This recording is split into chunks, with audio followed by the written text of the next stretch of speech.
আন্তর্জাতিক সংবাদে সবাইকে স্বাগত। সুপ্রিয় দর্শক শ্রোতা, পৃথিবীতে চলমান রয়েছে তৃতীয় বিশ্বযুদ্ধ। থেমে থেমে এখনো যুদ্ধ চলমান আছে। ইরান ইসরায়েল চলছে পাল্টাপাল্টি হামলা। সিরিয়ার নতুন সরকার গঠনে ইসরায়েলের মদত এবং আমেরিকার মদতদাতা রয়েছে। এদিকে যুদ্ধবিরতিতে সম্মত হয়েছে গাজা এবং সিরিয়া। সুপ্রিয় দর্শক শ্রোতা, জানিয়ে দেব আমাদের হাতে থেকে সর্বশেষ আন্তর্জাতিক আপডেট বাংলা সংবাদ। শুরুতে থাকছে সংবাদ শিরোনাম, এরপর জানাবো বিস্তারিত। হামাস বেঁচে আছে, বেঁচে থাকবে, অবিরাম প্রতিরোধ ফ্রন্ট এক মুহূর্তের জন্য থামবে না, ইরানের সর্বোচ্চ নেতা। আরো জানিয়ে দিব, দক্ষিণ ইরানে ভূগর্ভস্থ অস্ত্রাগার উন্মোচন করলো আইআরজিসি। এদিকে পাকিস্তানে আন্তর্জাতিক নৌবহরে অংশ নিয়েছে ইরান, আতঙ্কে ভারত। প্রতিরোধ ফ্রন্টকে পরাজিত করার ক্ষমতা ইসরায়েলের নেই, জেনারেল হাতামির ঘোষণা। ইরানের বেসরকারি খাতকে শক্তিশালী করার পর জোর দিলেন ইরানের সর্বোচ্চ নেতা। এদিকে ডজন খানিক উচ্চ পদস্থ কূটনীতিককে বহিষ্কারে পদত্যাগের নির্দেশ ট্রাম্পের। ব্যর্থতার দায় নিয়ে ইসরায়েলি সেনা প্রধানরা পদত্যাগ করেছেন। এবং সর্বশেষে জানিয়ে দেব, ইসরায়েলের প্রধান সদর দপ্তর গুড়িয়ে দিল ইরান। এতক্ষণ শুনছিলেন সংবাদ শিরোনাম, এখন বিস্তারিত। তবে অনুরোধ থাকবে এই ভিডিওটিতে একটি লাইক দিন এবং কমেন্টস করে জানিয়ে দিন আপনি কোন জেলা থেকে বা কোথা থেকে আমাদের সাথে যুক্ত রয়েছেন। ইরান ইসরায়েল যুদ্ধের আপডেট সংবাদ হাতে পেতে চ্যানেলটি সাবস্ক্রাইব করুন এবং জানিয়ে দিন আপনাদের গুরুত্বপূর্ণ মূল্যবান মতামত। ধন্যবাদ। হামাস বেঁচে আছে, বেঁচে থাকবে, প্রতিরোধ ফ্রন্ট এক মুহূর্তের জন্য থেমে থাকবে না, ইরানের সর্বোচ্চ নেতা। গাজা উপত্যকায় ইহুদিবাদী ইসরায়েলের 15 মাস ব্যাপী গণহত্যার মুখে নজিরবিহীন অবিচলতা অটল অবস্থা গ্রহণ করায় গাজাবাসী ফিলিস্তিন জনগণের প্রবাসী প্রশংসা করে ইসলামী প্রজাতন্ত্র ইরানের সর্বোচ্চ নেতা আয়াতুল্লাহ উজমা খামেনি গতকাল নিজের অফিসিয়াল এক্স পেজে এক পোস্টে প্রশংসা করেন তিনি। গাজার যুদ্ধে ফিলিস্তিনদের বিজয় দখলদার ইসরায়েলকে হামাসের সঙ্গে যুদ্ধবিরতি মেনে নিতে বাধ্য করার উপলক্ষে এই এক্স প্রশংসা করেছেন ইরানের সর্বোচ্চ নেতা। ফিলিস্তিন ইসলাম প্রতিরোধ আন্দোলন হামাসের সাম্প্রতিক এই সময় ইসরায়েল বাহিনীর বিরুদ্ধে বড় ধরনের বেশ কিছু অভিযান চালিয়ে কয়েক ডজন দখলদার সেনাকে হত্যা করার পর যুদ্ধবিরতি মেনে নেয় তেল আবিব। আয়াতুল্লাহ উজমা খামেনি এক পোস্টে বলেছেন, গাজার অধিবাসীরা পর্বতের মতো অটল অবস্থানে দাঁড়িয়ে আছেন।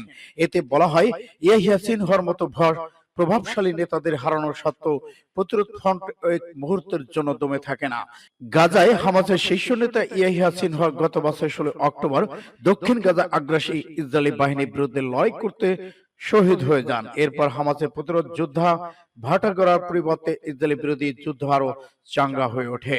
ইরানের সর্বোচ্চ নেতা এক্স পোস্টের শেষে বলা হয়, হামাস বেঁচে আছে এবং বেঁচে থাকবে, অবিরাম। সূত্র পাস টুডে MMI।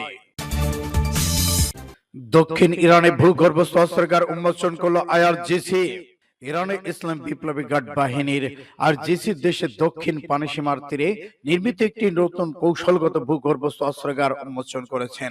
এই অস্ত্রাগারে দ্রুত আক্রমণকারী জাহাজ এবং অন্যান্য নৌযানে বিশাল বহর রাখা হয়। আইআরজিসি প্রধান কমান্ডার মেজর জেনারেল হোসেন সালামি এবং আইআরজিসি নৌবাহিনী commander rear admiral Ali Reza Tangsiri গতকাল এই স্থাপনা উন্মোচন করেছেন। নতুন অস্ত্রাগার পরিদর্শনকালে আইআরজিসির প্রধান বলেছেন, স্থাপনাটি টর্পেডো লঞ্চিং সিস্টেম এবং মাইন স্থাপনে সক্ষম জাহাজের পাশাপাশি উল্লেখযোগ্য সংখ্যক দেশীয়ভাবে তৈরি দ্রুত আক্রমণকারী নৌযান এগুলো। তিনি বলেছেন, ভূগর্ভস্থ নৌ স্থাপনাটি আইআরজিসির নৌ বাহিনীর ক্ষমতার একটি ক্ষুদ্র অংশ মাত্র। মেজর জেনারেল সালামি আরো বলেছেন, আইআরজিসি নৌবাহিনী অব্যাহত তার যুদ্ধ প্রস্তুতি এবং প্রতিরক্ষা ক্ষমতা বাড়িয়েছে। তিনি জোর দিয়েছেন, ক্ষেপণাস্ত্র সজ্জিত জাহাজ ইরানের সার্বভৌমত্ব এবং সামুদ্রিক সীমান্ত রক্ষার জন্য বর্তমান পারস্য উপসাগরের জল সীমায় টহল দিচ্ছে। দেশীয়ভাবে তৈরি উন্নত এবং জাহাজ যুদ্ধ ক্ষমতা বাড়িয়ে দিয়েছে এবং আইআরজিসি সবসময় প্রস্তুত বাড়িয়ে দিয়েছে। সূত্র পাস টুডে SIBMAR। পাকিস্তানে আন্তর্জাতিক নৌমহড়ায় অংশ নেবে ইরান। আগামী মাসে পাকিস্তানে আমন্ত্রণে যে আন্তর্জাতিক নৌমহড়া অনুষ্ঠিত হতে যাচ্ছে তাতে অংশ নেবে ইরান। সোমবার ইরানের সামরিক বাহিনীর chief of staff major general Mohammad Bagheri Pakistan সফরে থাকা অবস্থায় এই ঘোষণা দিয়েছেন। ইরানি সংবাদ মাধ্যম প্রেস টিভি জানিয়েছে, আমান বা শান্তির 25 নামে এই মহড়া আগামী 7 ফেব্রুয়ারি 11 ফেব্রুয়ারি পর্যন্ত চলমান থাকবে। পাকিস্তান করাচি বন্দর সংলগ্ন সমুদ্র এলাকা অনুষ্ঠিত হবে।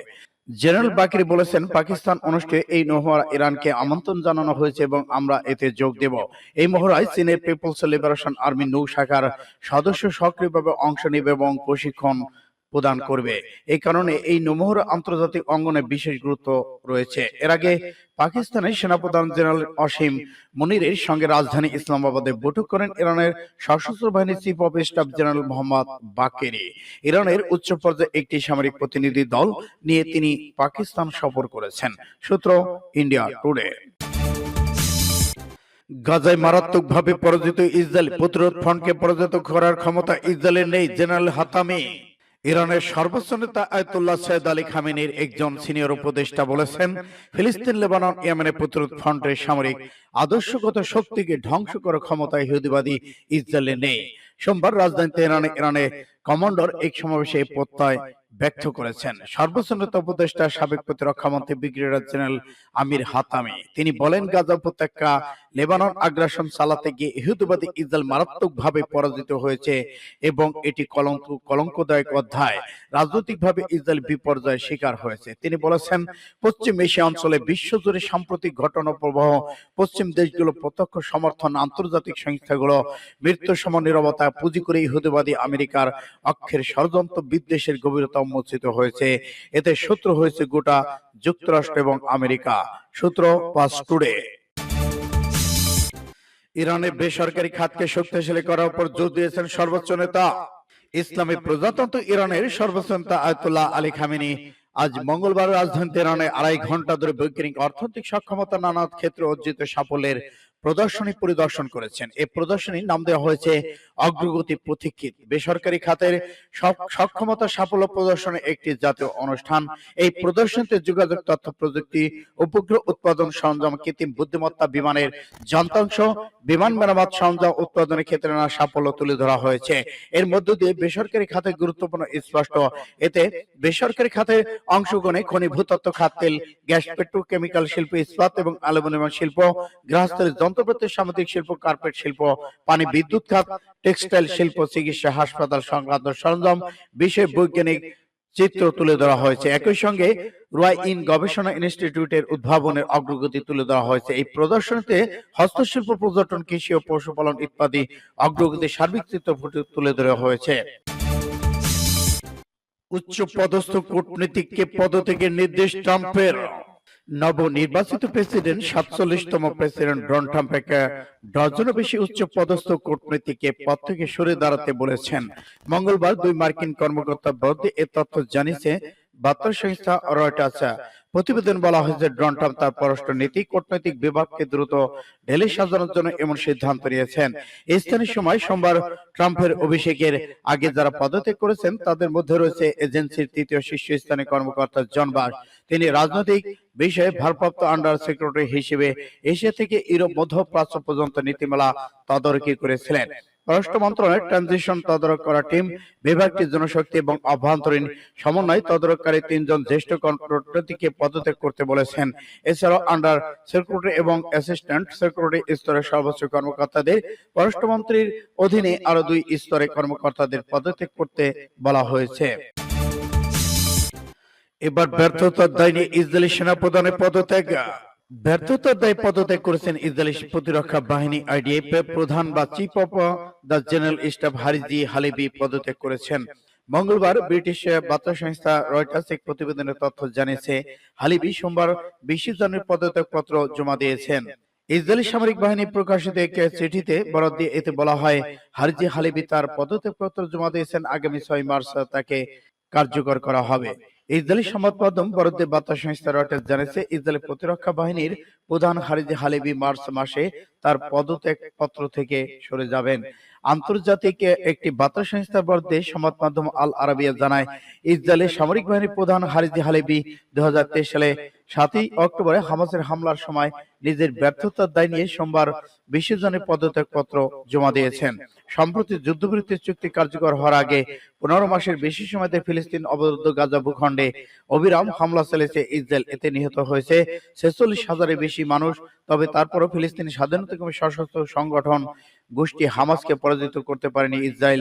এছাড়া হামাসের নজিরবিহীন হামলা ঠেকাতে ব্যর্থতার বিষয় আগে থেকেই অক্ষম হয়েছে ইসরায়েল। সূত্র পাস টুডে।